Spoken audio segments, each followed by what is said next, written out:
Fantastic. We are here with another episode, Making Action the Greatest Habit. I love this group of wonderful women that I get to be with tonight. We got Jana, Julie, Amanda, and it's so fascinating because Julie just recently became a higher than six-figure income earner. Did I get that right? Yeah. Getting some head nods, I'm getting some yeses. Yay!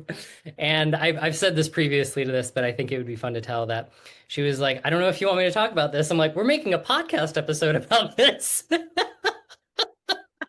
love So I'm really excited about it just because six figure income earner is like, it's not just a title. It's like they did something, they achieved something, they went through like what I feel like is a spiritual, emotional, like financial bridged progress that is leading to freedom of time, money, lifestyle of achievement, like something that you don't like it's not even touchable in like a corporate job. And you have this very nice, lovable lifestyle that you now get to live with like total luxury. How does it feel? uh thanks, Ian. Holy smokes, you make my like hands sweat a little bit thinking about the journey, to be honest. Um, Sure. you know, I think once you put your mind on it, and you're like, I'm going to earn six figures. I'm going. There's almost a part of you that has to pause and realize what a huge accomplishment it is. My husband and I, we're blessed enough to work together. We have our team together. But we were getting ready to accept this award, and we were backstage with another amazing human. And she was like, "Hey, guess what? Like, let's pause and remember when this was the goal. Like, this was going to be our ceiling. And now we're just so excited to do even more." But like you said, Ian, it's been a process, and not just activity, not just habits, which, by the way, I love your title. I wrote that down. I'm like, I need a tattoo. But like, who you become and knowing that you deserve it, and that when at the end of the day you're the only person responsible for your success. And once you realize that, like, it kind of hurts, and it's pretty freaking cool, because then you Hmm. can do anything. There's not someone saying, Julie, you're worth $16 an hour. It's whatever I'm willing to work for, I can have. And that was a true switch for me. Wow. Wow. Wow.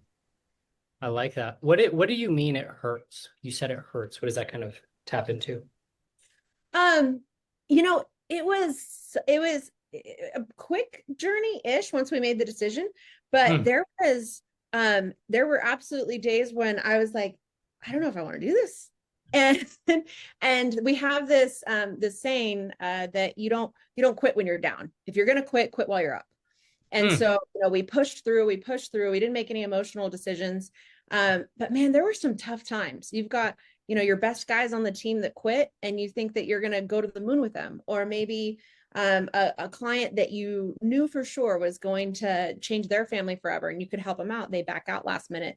And Wow. there's just a variety of like kind of painful stuff that goes through that journey. It's not all gumdrops and rainbows, but that's why you get rewarded, because if it was easy, everyone would do it. Hmm. So there's a lot of experience in there, but not all of it was great. I will say it gets easier though. Probably the first 50,000 as an entrepreneur was the hardest. And Hmm. then we stuck a little bit right around like 75, 80,000. All of that was personal identity that we had to work on. I deserve to earn six figures. Hmm. And then now every paycheck crossing over it is more and more. So it's pretty cool.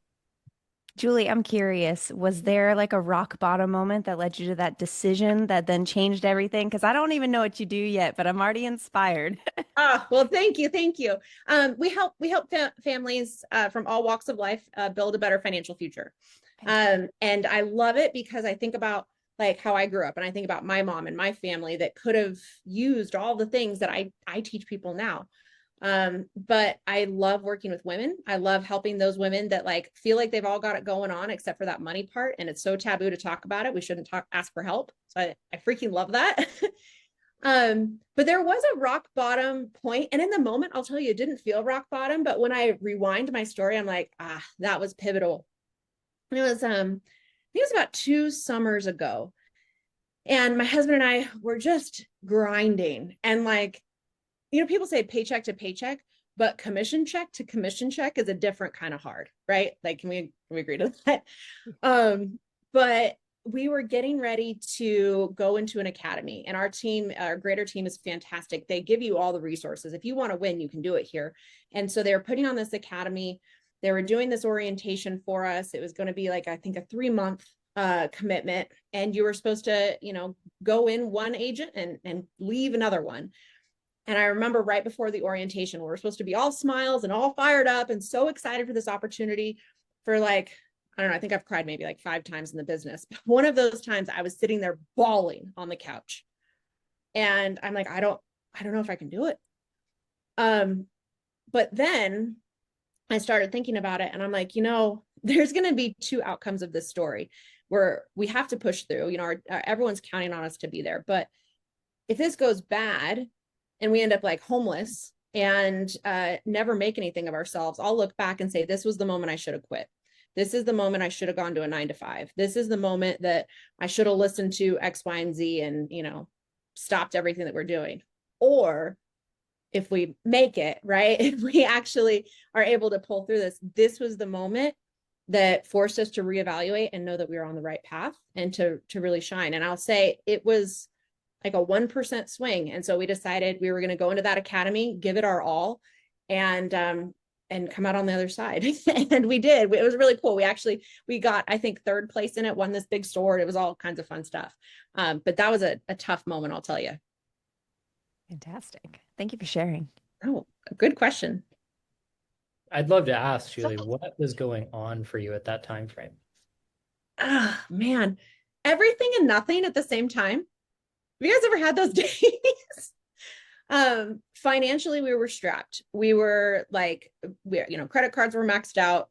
We're used all of our like extra resources. A couple of agents had quit, and I was just tired.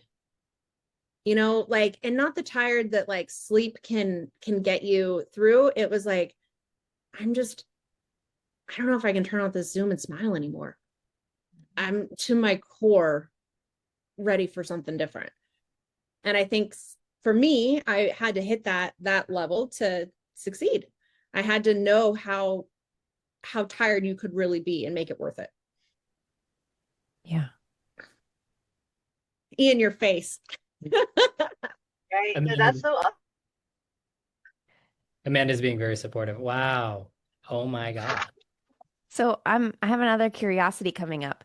So I understand that as we go through these different levels of financial abundance coming in, that we have new identities, and that a lot of people bump up against this letting go of the old, which is familiar, they're very, very familiar with, which feels safe. Even though they're not happy with it, that's safe, right? And they have to let go of that level of safety, then step into this new, unknown, uncertain version, which ultimately getting there, they are provided with a higher level of financial safety, which could be argued is better. Like, can you talk me through what you actually did to like get from, oh my gosh, I'm letting go of this, take that big leap of risk to like, oh, I'm glad I did this because now we're even safer mentally, emotionally, physically, and financially now. Yeah. Oof, you guys are making me think today. I just thought I could like show up and I'll tell you, Jana, what was really weird is we were trying to cross this like magical 6-figure number, right? For a long time. And we would like, I mean, not close, but like we would like start to pace for it, right? Where we would cross over 5 figures in a month, 13, 14,000 in a month. And then I don't know if you guys have ever heard about the thermostat, right? Where your internal emotion psychology says you're only worth $70,000 and you just somehow self-sabotage. Girl, I'm telling you that was a thing, because then we'd make 14 grand one month and then like 600. Okay, maybe not 600, but like 2,000 the next month, like nothing to keep us on track. And so we actually had to do some deep dives and look in what was going on with our business in those times. Or perhaps, do we take too much time off?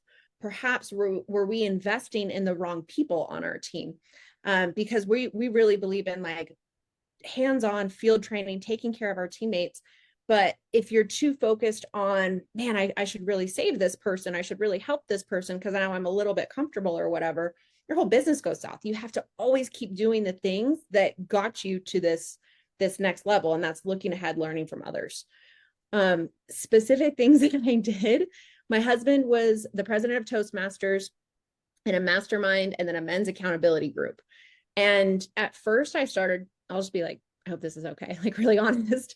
At first I was starting to feel really left behind. And I was like, I'm not growing like he is, but I don't want to just join his things because I want to have my own identity. And so what I did was actually created my own women's mastermind group. I called us the Powerhouse Gals. And I went through my phone, and I'll tell you, at first my reaction was, I'm just going to invite all the gals on my team. I'm going to say, hey, gals, you know, like, let's do this thing. Let's read the book together, all of that, right? Like people I had personally trained and mentored. But I'm like, yeah, but I need to learn from people. I need to bleed up, right? I need to figure out who's a little bit better than me or a lot better than me, and ask them to be part of my world. And so I did. I literally went through my phone and thought of the biggest badass women that I could ever think of. And if I had their phone number, I texted them and said, hey, I'm thinking of doing this thing. You know, would you be open to it? I was literally expecting them to say like, who dis? But that wasn't the case. And so I got around like the 10 most powerful women that I knew. Some of them were amazing recruiters. Some of them were in IT. Some of them, you know, were 7-figure earners. Like some of them were doing these huge things that I really looked up to. And then I met with them every single week. We read, I think, 4 books together for a year, and just learned and gave myself permission to grow. And that was definitely, without a doubt, the turning point in my career. Huge. Mm-hmm. Community is everything, especially when you're leveling up your mindset, which is tremendous in business. And there's this part, Jana, where you're almost like, why are they saying yes to me? But like, since I'm in the room, I'll totally take it. I've been there. Yeah. And then you're like, hang on, like we're friends. And you start to see their habits. You start to see why they're successful. And I'll tell you one thing, I don't even know if she knows this, but I have a good friend, Jing, and she was a almost 7-figure earner at that time. Anyways, we were picking times to have our mastermind together. And it ended up being like 10 o'clock Eastern time on Sunday night for her. And she told me, you know what? That's perfect. I will have put my kids to bed. I've got time. 10 p.m. on a Sunday night, that works great for me. On the other side, I was talking to a few other gals who weren't quite as far along. They didn't end up joining the group. And they said, oh, you know what? Sunday night, that's no good for me. You know, that's when I'm getting ready for the week. And, you know, I've got kids to take care of. Oh, I might have a football game or what have you. And I'm like, man, the way that my friend Jing views things is drastically different than the average people, right? And I hate to call them that, but it's like, that's what it takes, is the view of, if it could happen, how would I make it happen, versus all the reasons it won't. 1,000,000%. Mm-hmm. Wow. So it looks into how could it happen versus how can't it happen.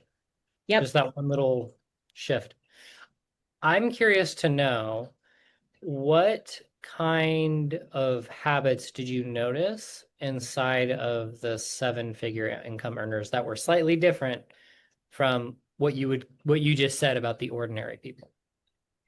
Yeah. She's a remarkable person and friend, but she works her ass off. There's no other way to put it. I don't think she knows tired. And I started to see that. I think we all give up a little bit on ourselves, or put a little bit of limitations on us, where like, how many Zoom calls can you actually do in one day? If you're truly trying to build something, not forever, but if you're truly trying to build something, I think a lot of us probably tap out at 4 or 5, right? She's running 8-10 a day, and not just I'm here, but she is all in every single time, like it's her first appointment, which is actually one of the things I really admire about my husband, Dan. And so I've been trying to pick up on that, right? Like, maybe today you can't do 10 Zoom appointments, but what would be the first step to doing that? Well, you probably have to eat better. You probably have to sleep better. You probably have to get some exercise. You probably need some affirmations. And honestly, that's the gist of what she does, what my husband does, what we're doing. We're not at 7 figures yet. Next time, hopefully, and we have this podcast, but it's about pushing yourself past your comfort zone. Yeah. 100% agree with that. I know a lot of people in that level who do. Go ahead, Amanda. Oh no, I was gonna say, no, I resonate with everything that you're saying. It's just, what are you willing to sacrifice now to, enjoy the fruits of your labor and the sacrifices that you have to make for the sake of family. And that's my challenge in businesses too, because I have 2 kids as well. And husband's like, man, my daughter, you're on Zoom calls all the time. I'm like, hey man, we're here to build an empire. So what are we doing, right? So you have to change that mindset to be like, hey, we'll hustle and work hard for the next 5 years so we can be present for the next lifetime, right? So what are we willing to work and what are we willing to put in? So it's so amazing hearing you share your journey and your story. So, and congratulations on all you guys have accomplished. Thanks, Amanda. Well, and I love that you're including your kids in the vision because that's super important. If you don't, then they become super resentful and they're like, mommy's always working. No, mommy's going to win. She's building an empire. Exactly. Yeah, I'm like, hey, kid, we do this for you, right? At the end of the day, we're here to build legacy. So I want to make sure your kids and your kids' kids are all set and we're all good to go. So you guys don't have to worry about where the money's coming from at one point. As I said, we know who the grandparents are for great greats, right? We want to have our picture on that mantle. We'll know who your great great grandparents are. So yes, this is the hard work we put down today. Oh, I love it. Yes, girl. Yes. This is such a great conversation too, because personally, my partner, I've been with him for 10 years now, and he's actually beyond a 7-figure earner. And I see it in his world every single day, is that for years, I had girlfriends who were like, you're so lucky. And I'm like, you guys have no idea. I get him for 30 minutes a night. Yeah. Like, that's it. Because he worked so much, 7 days a week for many years. Now he is down to taking weekends, but that took the first 7 years of our relationship to get there. So when you sit here and say that the 7-figure friend was like, absolutely, 10 p.m. on a Sunday is perfect, while other people make excuses, that's the difference. It's this like this scarcity versus abundance kind of mindset separation is the either like, I'm going to do what I have to do for exactly that reason. You're providing for your children, the legacy, it's beyond just the money in the bank account. It's what can that do for you? I watch my partner sacrifice every single day, and I'm always like, you could take a day off, you could slow down. And I speak from the feminine where I'm like, just rest a little bit, not to like pull his foot off the gas, but he is trading his life for his granddaughters, for these other people in the family, for everyone that he impacts by being able to support. So we have to be able to think beyond the dollar, because if the dollar was what got her on that call at 10 p.m., she would not get on that call. I guarantee that friend is driven by impact, is driven by what she's going to get as the result of.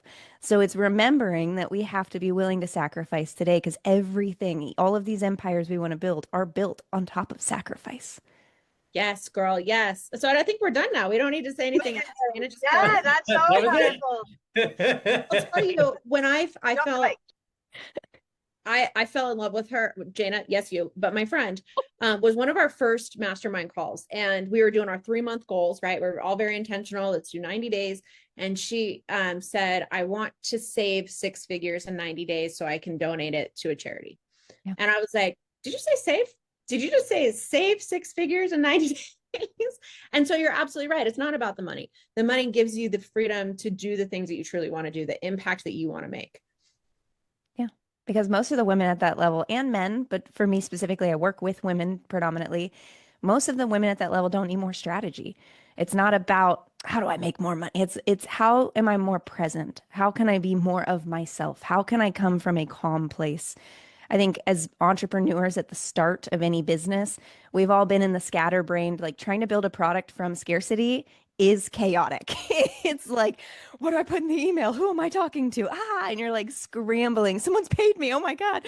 And then you have to get to the mindset shift of like, oh, okay, I'm here to channel this thing into this world. This is exactly who I'm talking to. Here, I'm going to make everything, and then I'm going to go into a promotional scene. It's very calm. It's very like, it's coming from this place of like, the world needs what I have to offer versus I need the world to pay me so that I can survive. Right? There's 2 totally different identities that people bring into what they bring into this world. Exactly. And it's really tough, right? When you're commission check to commission check, it's really tough to say like, and I used to like want to strangle people that would say that. So sorry, everybody, but it's true, because once you just get slightly over that hill of like, I got to pay my bills, you're like, I have to help this person. And they're lucky to have me in their world. Like, just picture their life without you and what it is that you're bringing to the table, how you, and if you're not doing something that's what you truly feel like you're actually serving the humanity or women or, whatever, then you got to go somewhere else, because it takes too much of you and too much to like just be all in, for you to not be 100% by what you're doing, if that makes sense. You have to really believe that you're the one making an impact, because at the end of the day, you have enough money. I mean, we can probably comfortably pay our bills at 80,000, which is probably why that was a hump to get over. I guarantee my friend has not a problem paying her bills at 6 or 7 figures, right? Just like your spouse. But what is it that's really driving and pushing you? It's the people that you're helping and the impact you're leaving. Mm-hmm. I love that. And it's so service based, right? It's just like we're here to do something. So it's like, how can we give back to the community, give back to the world, give back to people? Oh, we always use that, the airplane, the mask analogy. You have to help Yeah. yourself, be selfish first, so you can be selfless. And that's how we can help so many more people. Because if we're struggling ourselves, and how can we help others? So we have to do it for ourselves. Absolutely. I like this. I like this a lot. There is a story I heard a while ago, and I really want your guys' viewpoint on it because it's very contradictory towards this conversation, and this is why I'm bringing it up. And it was that there was this man who was living near the ocean, and he had his family, and he was just living this complacent life where he was very comfortable. And he would go fishing every day, and he'd come back, and he loved his life. And there was this man that came up to him one day, and he's like, "I want to make you wealthy and very successful." And he like looked at it and thought about it for a few days, and he's like, "Well, what does that mean? Like, what do I have to do?" And he's like, "You're gonna have to work very hard, and you're gonna have to push and strive and like be the best person that you could ever be." And he thought about it for a few more days, and he came back and he's like, "I don't know why I would do that because I have everything that I want right now. Like, why do I have to go and do this other thing to attain the thing that I already have?" And I'd love to hear your guys' viewpoint and feedback on this because I feel like in some ways the thing we're trying to achieve is something we could just have right now. But what's the point of trying to attain this higher level thing? Ooh. That's fun. Okay. um, so when I first sat down with my mentors, Steve and Louise Haig, they are basically legends, at least legends in this house for sure, but they have helped literally like over 30,000 people. And they're incredible. But I remember Steve asked me and he said, "Julie, what do you want? What are your ambitions? What are your goals?" And I was like, "Oh, I'm actually like, I've arrived." And this is a couple of years ago now. The problem was, and I was just reflecting on this the other day. So it's weird that you asked this, Ian. I was just coming out of a bad relationship. We'll just go with very, very toxic and a very, very scary, dark time in my life.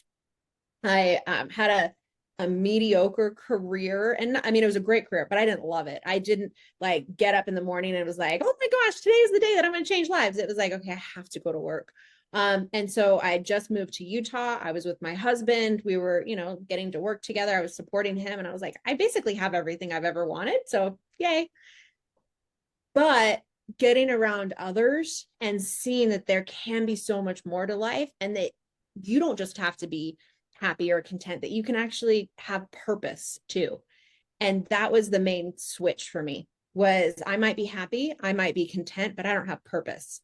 And like, I think Amanda, like you were saying, like we were born to do something great, not just be happy. We were born to be huge. Yeah, I definitely agree with that. I also was put in a very unique situation myself at 10 years ago at 23. I did meet my partner who basically said, "Okay, do whatever you want with your life." And I was like, huh, what? So like, not like, everyone tells you got to go and do this and then do that. And he was like, "No, really." And I was like, "Well, I'm not a mojitos by the pool kind of girl." So I was like, well, let's just keep growing the businesses I've wanted to grow, not the ones I had to, because I had a cleaning business at the time. So I was like, I'm done scrubbing toilets. Let's go create some cool stuff. And so it brings me back to like, I sat there and was thinking, I've heard that story before, Ian. And so I was like, what were my things? 'Cause it's not fishing and it's not doing that, but what would my things be? Dancing and creating, right? Moving my body through lifting weights, dancing and creating. I have built multiple businesses around this aspect of just being myself, right? I've also gotten really frustrated. Usually it's probably a time of the month for me and wanted to burn this business down to the ground. And I have shut it down, tried to. And what happens is I get bored and I go right back to doing the same things I was doing. I go right back to creating the same things. And so it's this, I'm finding that's like, oh, at first I was building the business portion of it because I was trying to prove myself. I was trying to say, I can be this. I'm not just a, unpaid artist, right? And the starving artist. I am this person who has this many followers. And like, it was very ego. It was very like, I'm here to prove myself. But I recently recognized like, oh, that was coming from a space of not feeling safe. That was coming from a space of I did have a social media account. Instagram went viral to 20 million people, had 11,000 followers. It was going great. Started to get the death threats, started to get the crazy people. And long story short, started to not feel safe. And so I deleted everything. I built for 13 years. I had built multiple podcasts, and deleted it all because I did not feel safe in this world. And so now I'm in this space where I'm like, the business I'm working today and what I get to do with people today is coming from this safe space of I just get to be me. And I get to be me in a way that it ignites and it activates other women in this world to then be the best and fullest version of themselves. So then we get people like you, Julie, who's taken on the world and helping other people financially. Or we get people like Amanda who gets to help in her way that she transforms people. And we get to help. And so I get to be that activator, that business bestie, if you'll call it, that person who says, it's okay to slow down. It's also okay to be the weirdo version of you that you're hiding away, that you're not posting. I know you've got something in your Reels drafts that shows who you really are. Like, just put it out there. And I think for me, it was I don't have to have the business, but it is me. And so I am that fisherman who's like, I'm already there. I'm dancing, I'm creating, I'm doing the thing. And I get what Julie is talking about, that purpose in life of actually being able to help other people and amplify that beyond. So I think there is this realm of like, you got to really be true because if I had kept building my business on proving myself, I would eventually end up in a space where I built a cage, not this surfboard that's going to help me get where I want to go, right? It's like, so I don't want the cage. So if you find that this is triggering you in any way, hearing me talk about this, you're probably building a cage. You're probably in that. So let me activate you and show you that like, that's not always the greatest. But yeah, let that proving go and just be 100% your authentic weirdo self, and the world will love you for it. Oh, I I love love that. that. And yeah, sorry, go ahead. You got this, Amanda. Take it. Oh no, I was just gonna say to add to that, yeah, no, I think that's where a lot of people they're like, hey, I'm comfortable, and that's where it's like, what do you want to do? Like, right, there's comfort, and then there's service based, and knowing that we're all here for a higher purpose. So, what is going to drive you? Because yes, we could all, live that life, it could be simple, and I get that, but that is what we're building to create, and we are happy in those environments that we created, and knowing that we're helping the people we're helping along the way now be able to do that for their families, and I think that's where the purpose comes in, seeing how you're helping to transform lives by providing them the opportunity, showing them, giving them the resources that they may not have had. And I get the fisherman analogy too, Ian. And I get it. Hey, some people they're just like, I just want to live simple. I just want to do my thing, and that's it, and that's fine. And they're living in their life on their terms in the way that they want, right? So I think it really is an individual choice at the end of the day, and how much you want to accomplish. Like my circle of friends, nobody is entrepreneurial in a sense like me. Like they're happy, they plug in with their family, they plug out. But I'm like, hey, we want to do more, be more, have more, help more. So I love what the work that you ladies are doing and how you're inspiring others and more women to do the same. Because that's the only way we can help grow and empower more women to escape that box, right? We already have so many limitations as it is. And I think as women, they need to see more powerful women like yourselves building businesses because still the statistics are so low where they're women business owners. So we need more women to rise up and show and pave that way. So I thank you, ladies, for all you do and sharing this powerful message here today. So awesome. I want to, Jana, we're business besties. I want to speak to my old self that possibly could have heard what Jana said and like justify the hard times as being a cage and then running. And that's not what Jana's saying. What Jana's saying is do the right thing and don't quit during the hard times because we look for, personally, I won't speak for everyone. I've looked for an out many times. Like, oh, it's not meant to be. Oh, the clock says 333 and that means something, or oh, this person gave me a chargeback, or whatever hogwash that you're looking for, you'll find it. Yeah. And so the key is to know your goals, know the impact, achieve them, and then maybe back off and reevaluate. But yes, once you've actually like found, I can't express it other than it's almost like finding the love of your life, or I don't know, you woke up after a fresh night's sleep, you just feel like I'm doing the right things. This is what I'm meant to be, and not that cage feeling. But don't give up because it's hard. Yeah. Julie, the one thing I love that you're talking about is I've had this reflective idea going on in the back of my mind for literally like 8, 9, 10 years. That has been like becoming a six-figure income earner is supposed to be this like enjoyable journey. I'm doing this on the side. It's supposed to be fun. And I'm like, why am I having such a hard time? So everything you're talking about now, I'm like, oh, I'm doing everything right. This is good. Okay, great. Yeah, it looks very glamorous after you get the awards and you're being celebrated, but like, see you around 60 grand. That's brutal. Like, you're like, it's so close, and I see all these other people doing it, but shoot. I'll tell you, and I want to do this little shameless plug earlier, but I feel like this is the more important time. It's all personal development, because it is so hard, because you're like shedding your old skin to become this new version and best version of yourself. I'll tell you what probably kicked us over the edge was, have you guys heard of 75 hard? Mm-hmm. Yeah. Yep. Okay. It's this crazy thing. And I had heard of it, and I was always like, I could probably do it, but I don't want to. It's 75 days of 2 workouts a day. One has to be outside. Okay. So 45 minutes outside, 45 minutes doing whatever else you want. You drink a gallon of water a day. You take a progress picture, and you follow some sort of diet. It doesn't have nothing specific, just a diet, no sweets, no alcohol.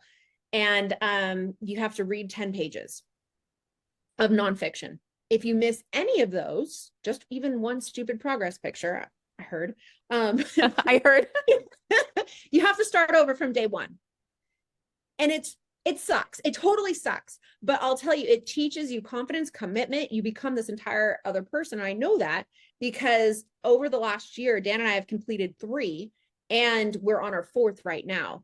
And if you can't figure out like how to do this, I don't know, how to make 50 grand as an entrepreneur, how to get 100, how to hit 1 million, like you have to do these other hard things outside your business so that your business isn't so hard.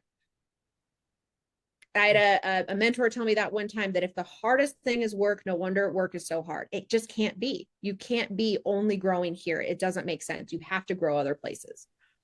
So That's why I go to the gym and lift really heavy first thing in the morning, Monday, Thursday, Friday. Because everything else is like no big deal. Yeah. I think it's okay. I pushed 500 pounds off the ground with my hips. I can do anything today. Exactly. And I found that commonality, Jana, and I'm sure same with your spouse, and same Amanda, I'm sure you've seen those. Like, people who are pretty successful all have some form of exercise that they do all the time. Mm-hmm. And it's not for the physical part, it's for the mental. It keeps you a little less crazy. Yeah. And telling yourself so you can do hard things. So yeah, 100%. Oh, I love that. I'm so going to incorporate that. 75 hard. Okay, 75 hard. Yeah, look it up. It's Andy Frisella, I think is how you say his name, but he has a mouth on him. Watch him when the kids aren't around. I also thought it was an interesting topic to bring up, was that there isn't just one way to get to 6 figures, 7 figures, and beyond. And one of the things that was causing a lot of problems for me in my business over the last decade plus is I was constantly looking outside of myself for the answer. And I would always did what they told me. I'd hire the business coach. I'd listen to one coach at a time. I'm doing all the things. Well, I've had business coaches sit there and I'm like, I want to create this workbook for my people. And she's like, no, nobody wants workbooks. Workbooks are terrible. I was like, okay, I'm never going to. So I didn't do them for 2 years. And then I ran a program and I said, hey, ladies, would you give me any feedback? And almost everyone said, I'd love to have a workbook to go with this. And I was like, what? And so now, fast forward here, 3, 4, 5 years, my workbooks are one of the things that people love from my retreats the most. They're like, can I get this in digital form? I want to do it again.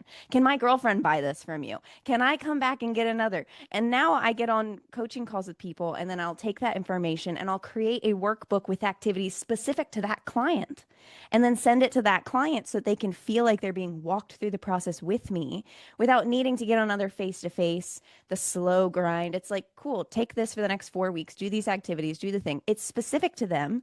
And with some of them, if it's a general problem, I'll say, hey, is it cool if I share this with everyone else? And they're like, yeah. I'm like, all right, I'll throw it in my value vault over here and other people can come get it. So my vault's always growing, and it's coming from this place of like, giving these workbooks to people, something that someone told me do not do. And I was like so convinced it was the wrong way to do business. I'm just here to tell you there's a million ways to grow a business. And look at who you're listening to. Look at how their lifestyle is. That's what you'll get if you follow their advice. And not everyone's lifestyle is desirable, and not everyone shows their full actual lifestyle. So you might think that business, that income, that glamour looks great, but you don't realize they're on a flight 300 days a year. You don't realize they're not with their spouse. They don't sleep in their own bed. They don't like, there is a level of sacrifice, back to that word, right, that we have to come to. So I just want to remind people, because I am now rebuilding my business from the feminine, from this state of I'm just here to attract people to me who really want to work with me and want to work with me, the goofball that's here, the one that likes to dance, the one that likes to, deep dive with people and get into the weird woo-woo spiritual stuff. If that's not for you, there are thousands of other people out there. Go to them. I am not going to shapeshift for people anymore. And I did that for a long time because I was running from the masculine. It was the sell it before you make it.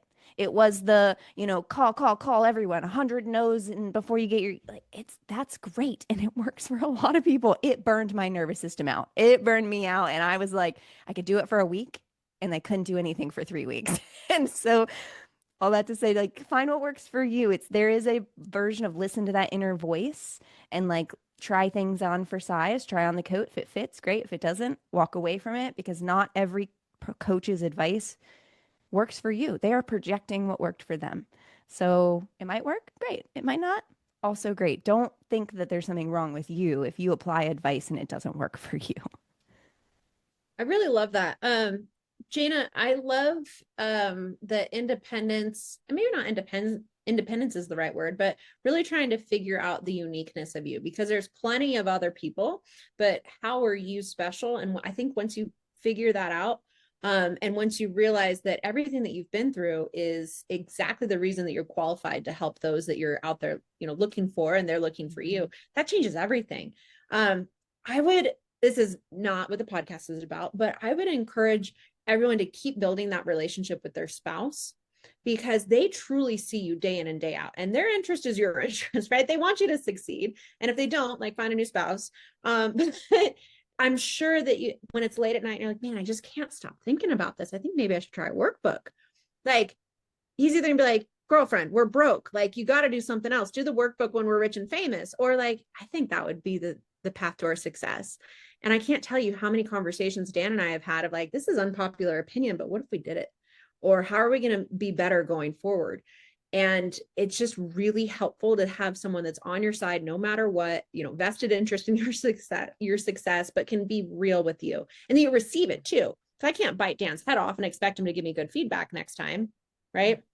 100%. So I think just that open conversation with someone that truly knows you, like no one else does. Yes. And what's worked best for me is, outside of just my spouse and the few I soundboard with, is, does it feel good in my body? Because it can sound really good. It can make logical sense. It can be the best strategy. But if my body does not feel good, it's going to feel like I'm climbing up a hill. And like I described in a podcast episode of my own the other day, I was like, I recognized when I was creating things for corporate leaders and executives, I was falling asleep while writing things, like fighting for my eyes to stay open. Yet I wake up at 4:30 in the morning, energized, ready to go make these creative workbooks, these creative videos, these things for creators. I get up so energized and like, oh, and I could do this and I could do that. But whenever I'm like trying to speak corporate, I'm like, oh, and it was the moment where I was like, why am I fighting this? just lean into what's easy. I'm just going to talk to who I was 5 years ago. And she was like, she'd record it, she'd edit it, and then she'd go, oh, I can't hit post because what if my mom sees that? What if that Susie from high school sees that? Well, they're gonna, and then they just never post it. And they end up like 86 different reel drafts. And they're like, it's never the right time, right? That was who I was because I was performing for the world. And it was like, what did the world need to see? The millions of people who could see this video. Oh God, what do they want? Versus who is the one woman who I want to impact with this one post? I'm just posting it for her. Bam. Like it's easy enough to just then hit the post button. So it's again like build it for you. What feels good in your body and who are you trying to help? Because a lot of us create videos and we're just talking to oblivion versus when I have a hard time creating content, another little tidbit for those who do struggle with this, print out a picture of your ideal client or a friend who fits the mold and put it behind the camera and speak to her because that is a direct thing. Like I have a friend, Brittany, and she fits the mold of my ideal client. So I put a picture of her behind my phone and I just talk to Brittany. I just don't use her name. And it's like, cool. So my content comes off really personable and it's like, oh my God, it's like she's talking right to me because I am. I'm talking to one person and it's a specific person. So I don't worry about whether I say he, she, all of these different things because I know my girlfriend is into spirituality. She loves when I talk like this. She loves when I say these words. She has these problems. So what is your body feeling? I feel like building our business as creative people, and I'm speaking to those creative people, I feel like our bodies will never lie to us. And that's going to override any coaching experience we could get from someone else. Such a powerhouse, Jana. Oof. Sorry, I'll calm it down. I know it's late at night. People are No, gonna go no, to I sleep after love this. it. Y'all dropping all types of nuggets. So thank you, ladies. That's so good. I love it too, Jana. That I think you just talking about that made me realize that was actually something I was also running into without even being aware of it. I was like, I don't, that one person from high school, I don't, and now it's like that's not the right viewpoint to have because it's stopping you from taking action. Yeah. It's the one thing to say, okay, I need this viewpoint to take action so I can start doing and getting more done in a day instead of looking at it from, oh, what's stopping me or what's the apprehension. And I like the other thing I'm realizing too is what you said earlier, where it was like, what makes me excited to take more action and doing that type of activity, which helps produce even more action, which then makes you feel happier and do better. And so, well done. Yeah. Like dance before your content. I dance before I make content, or I find videos online who are my ideal client, but in the low. So like people will post them crying or screaming, and the content's all about the struggle. If it fits my ideal client, I put it into a saved folder and I will watch those before I make content, and it gets me fired up because I'm like, I'm watching these women just sob and it's just like, nope, that I'm just got full body goosies. Like, it's just like, that is what gets me going. And it's like, I have to make this now. And that's who I'm talking to. And it's like, it gets me in the emotion of it because sometimes we forget when we're like, okay, it's bat shooting day. It's time to make my content. And it's like, that's performative. It's like, what does she really need right now?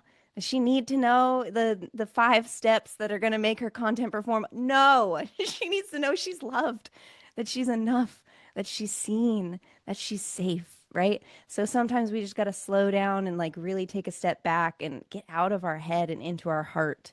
It's not what they need to hear. It's like, what do they need to feel right now? And how can I help them feel that? Because that will help them take action more than anything, Ian. If someone feels something, they're about to get up out of their car from hearing this podcast and they're like going to grab a journal and get to work. But if we just sit here and try and tell them things, it's going to go in one ear and out the next. So how can we make them feel something? Whether we're working with money, and a lot of times, again, I would assume people have a lot of negative energy around money and a lot of negative feelings. So how can we help them get out of that and then process and then into the positive emotions, which we know exist?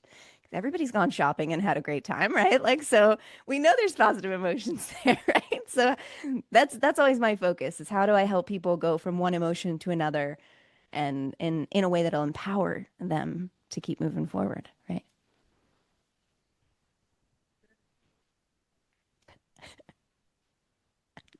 I love this. This is amazing. I'm so excited we did this episode together. So I have a question for you, Julie.